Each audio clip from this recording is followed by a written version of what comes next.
मृत्युंडम महाकाय सूर्यकोटिसंप्रभ निर्विघ्नं कुरु मे देव सर्वकार्येषु सर्वदा। मंगलम भगवान विष्णु मंगलम गरुड़ध्वजा मंगलम पुंडरीकाक्ष मंगलाय तनो हरि। देखिए, अब हम कथा तो ज़्यादा बड़ा नहीं भेजते हैं, लेकिन हमेशा जब कथा भेजते हैं तो शिव से ही जुड़ी कथा भेजते हैं। अब देखिए, कैलाश पर्वत पर हमेशा माता पार्वती बैठी थी, महादेव बैठे थे। महादेव पार्वती को कथा सुना रहे हैं कि हे पार्वती सुनो, दुनिया में सबसे बड़ा धर्म क्या है।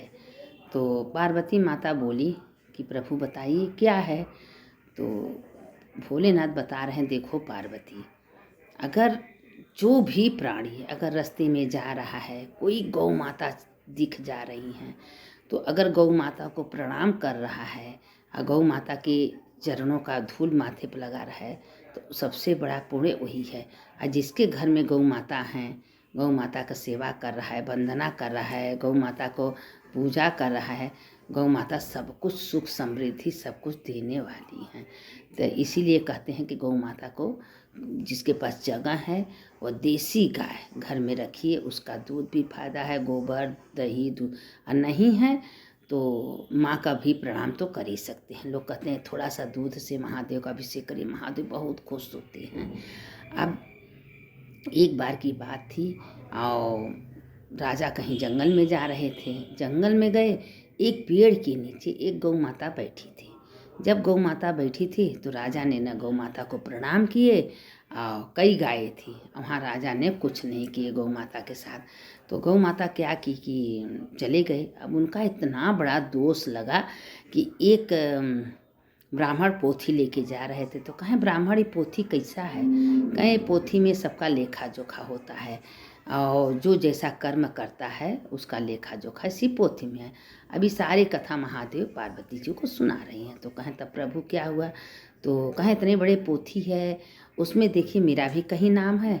तो ब्राह्मण ने कहा कि नहीं महाराज, आपका कहीं भी नाम नहीं है, क्योंकि आपका कोई धर्म ही नहीं है, तो नाम कहाँ से होगा।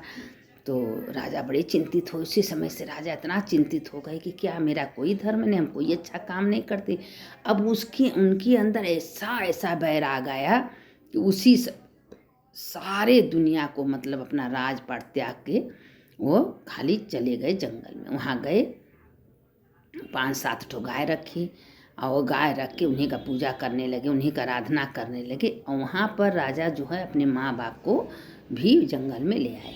और माँ बाप के पैर धोना, उनका चरणोदक छिड़कना, उनका सेवा करना, माँ बाप को क्या ज़रूरत है समय से खाना पीना देना, इतना इज्जत किए कि पूछिए मतलब। कोई राजा ने कोई तीर्थ व्रत पूजा पाठ कुछ नहीं किए, बस गौ माता का सेवा कर रहे थे, अपने माता पिता का।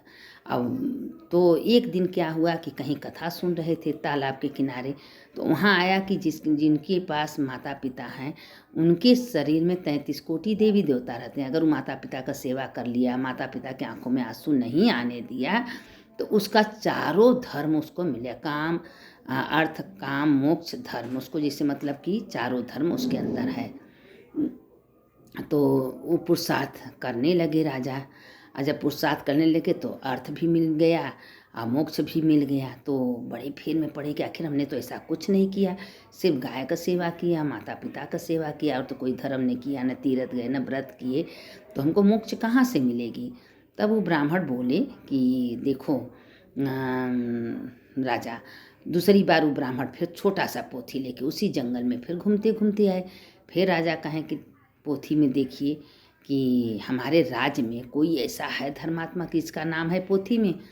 तो जब पोथी खोले तो पहला पेज में राजा का नाम था। राजा बड़े खुश हुए। तो कहें कि भाई हमने तो कुछ नहीं किया, मेरा नाम कहाँ से आएगा, मैं तो न व्रत किए न पूजा किए, न। कहें तुम जो किए वो संसार में कोई कर ही नहीं सकता। तुम इतना इज्जत से सम्मान से अपने माता पिता का सेवा किए, गौ माता को सेवा किए, और गौ माता को समय से चारा देना, उनको खिलाना पिलाना नहवाना धोवाना। गौ माता में तो 33 कोटि देवी देवता स्वयं वास रहती हैं। तो तुम्हारा सत्संग भी हो गया है, तुम्हारा तीरथ भी हो गया, सारे पुण्य तुम्हारे खाते में चल गया। पहला पेज में राजा का नाम। अब राजा इतना खुश हुए कि बताइए, हम तो कहीं नहीं गए, न गंगा स्नान किए, न कहीं तीरथ व्रत किए, न कहीं दान धर्म किए, इतना महिमा माता पिता गौ का सेवा है। तो अब राजा जो है सबसे ढिढोरा पिटवा दिए कि भाई आप लोग कोई धर्म मत करिए, लेकिन मेरे माँ बाप को कभी कोई कष्ट मत दीजिए, उनकी आंखों में आंसू न आने पाए तुम्हारे वजह से। अगर आंसू आ गया तो उस बेटी को रौ रौ नरक होता है। जो माँ बाप को कष्ट देते हैं, माँ बाप को समय से भोजन नहीं देते, माँ बाप को गाली देते हैं, उनको रौ रौ नरक होता है। तो राजा ने ढिढोरा पिटवा दिया कि देखिए भाई सबसे बड़ा। तो अब वही पार्वती जी से महादेव कह रहे हैं कि देखो महादेव, तुम्हारे जो 2 बेटे थे, सबसे बड़ा चालाक तो गणेश थे। गणेश ने बुद्धिमानी से काम लिया। वो बस हमसे पूछा कि सबसे बड़ा कौन होते हैं, बस इतने बोले उससे कि सबसे बड़ा पूजनीय माता पिता। अब वो उसको सोचा कि जब हमारे घर में माता पिता मौजूद हैं तो हम क्यों परिक्रमा सारे देश का लगाए जाए। गणेश जी क्या किए कि उसी समय हम लोगों को बैठा के परिक्रमा किया, प्रणाम किया। हम लोग का जो जल है धो के अपने सिर पर छिका, उसका पूरा सबसे प्रथम पूजा में सबसे पहले गणेश का नाम आया। तो पार्वती जी से महादेव कहा, हाँ प्रभु ये तो बात सही है कि हमारे पुत्र में गणेश जी तो बहुत बुद्धिमान था, इसीलिए तो माता पिता का परिक्रमा करके और पूरा देश को जीत लिया। इसीलिए कहते हैं कि भाई आप लोग के घर में माँ पिता गौ माता हैं, नहीं गौ माता है तो रास्ते पड़े किसी गौ माता को देखे सिर झुका के एक बार प्रणाम जरूर करिए कि हे गौ माता, 33 कोटि देवी देवता आप में विराजमान है, अब मेरा प्रणाम आप स्वीकार करिएगा। गौ माता को एक बार जरूर प्रणाम करिए।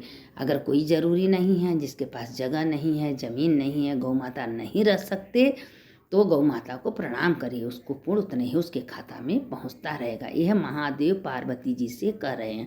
अब देखिए कि गणेश जी अपने माता पिता का परिक्रमा करके सबसे पूजनीय हो गए, तो क्या हम लोग जितने लोग दुनिया में हैं माता पिता का अपनी सेवा करेंगे। माता पिता देखिए बच्चे जब पैदा होते हैं गीले में रहते हैं, ठंड में पड़े रहते हैं, माँ पिता अपने ठंड में रहते हैं, गीले में सोते हैं। हम बेटे को अपने बेटियों को सूखे में सुताते हैं, उनको देखते हैं कि मेरा बच्चा गीला तो नहीं है, मेरा बच्चा रो तो नहीं रहा, मेरा बच्चा। तो माँ पिता इतना बच्चों को ध्यान देते हैं। अगर वो बच्चे माँ पिता का देवा समझ जा, 33 कोटि देवी देवता माता पिता में है। माता पिता के चरणों में सारे देवता वास करते हैं। कहें जो जिसके घर में गृहिणी रहती हैं और वो अच्छी गृहिणी, घर के बनाने वाले, संस्कार को बदलने वाले, उस घर में तो सब 33 कोटि देवी देवता का वास होता है। इसीलिए कहते हैं कि अपने घर में अपने माता पिता की इज्जत करिए, सम्मान कर। अगर समय से अपने माँ पिता को भोजन दे रही हैं, उनका इज्जत कर रही हैं, सम्मान कर रही हैं, तो आपका तो तीर्थ अपने आप हो रहा है। कोई ज़रूरी नहीं है कि आप मंदिर नहीं जा सक रही हैं, आप तीर्थ करने नहीं जा रही हैं, आप दान पुण्य नहीं कर रही हैं। आपके घर में तो स्वयं तीर्थ हो रहा है, दान पुण्य हो रहा है।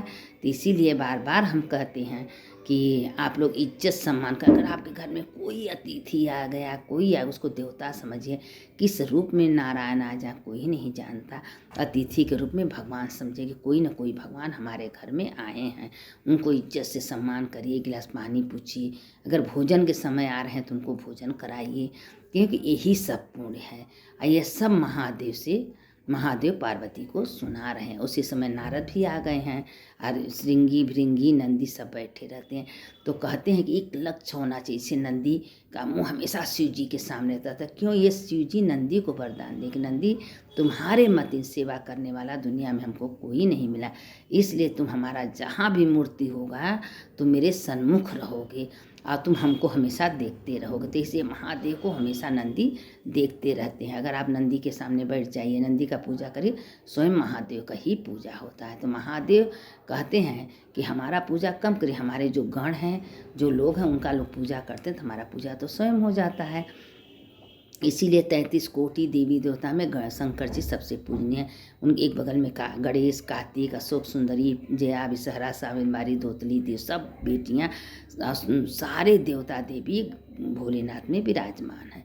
तो अपने घर में भोलेनाथ रखिए, कहीं जाइए तीर्थ स्थान में, पार्थिव पूजा बनाइए, पूजा करिए, उनको विसर्जन करिए। अगर ये सब कर रही हैं तो महादेव उस पर खुश होते हैं। तो इसीलिए देखिए राजा कैसे सुधर गए। गौ माता अपने माता पिता का सेवा करके राजा ने ऐश्वर्य प्राप्त कर लिया। मरने के बाद स्वर्ग लोगों को प्राप्त हुआ है। जो माता पिता को गाली देते हैं और हमेशा उनसे झगड़ा करते हैं, उनका मन दुखी करते हैं, उनको तो रो रो नरक है। भगवान कहते वही कुत्ता, बिल्ली, गधा, सुअर, सांप बनता है। तो इसलिए जान में अनजान में कभी माता पिता को कष्ट नहीं देना चाहिए। और जितना सुख पहुंचा सके पहुंचाइए, नहीं पहुंचा सकती तो उनको अपमान मत करिए। जो ऐसा करता है भगवान उसको कभी क्षमा नहीं करते हैं। अभी कथा से आप लोग नीचे लिख लीजिए हर हर महादेव। अगर लिखेंगे तो हमको अच्छा लगेगा। सुनने वाले की जय, सुनाने वाले की जय। यह कथा आप लोग को हो सके तो सबको भेजिए, सबको सुनाइए। जो जितना भेजेंगे सुनाएंगे पुण्य की भागी बनेंगे। शंकर शंकर हर हर शंकर शंकर शंकर जय जय शंकर। मंगल भवन मंगलहारी उमा जपत ही त्रिपुरारी। हर हर महादेव शंभो काशी विश्वनाथ गंगे माता पार्वती संगे। यह मंत्र बोलते रहिए। हर हर महादेव शंभो का मतलब हर हर महादेव शंभो काशी विश्वनाथ गंगे माता पार्वती संगे सबका मंत्र हो जाए। इसीलिए मंत्र बोलते रहिए, कथा सबको सुनाते रहिए, भेजते रहिए, पुण्य की भागी बनिए। महादेव सबका कल्याण करते हैं। सत्संग की बहुत महिमा है। जहाँ सत्संग है वहाँ सब अपने आप मिल जाता है। गंगा स्नान, तीर्थ, व्रत सब सत्संग में है। तो इसलिए सत्संग का बहुत महिमा है। तो आप लोग सत्संग नहीं कहीं जा रही हैं तो जितना हम भेजते हैं उतना सुनिए। हर हर महादेव, घर घर महादेव। सुनने वाले की जय, सुनाने वाले की जय।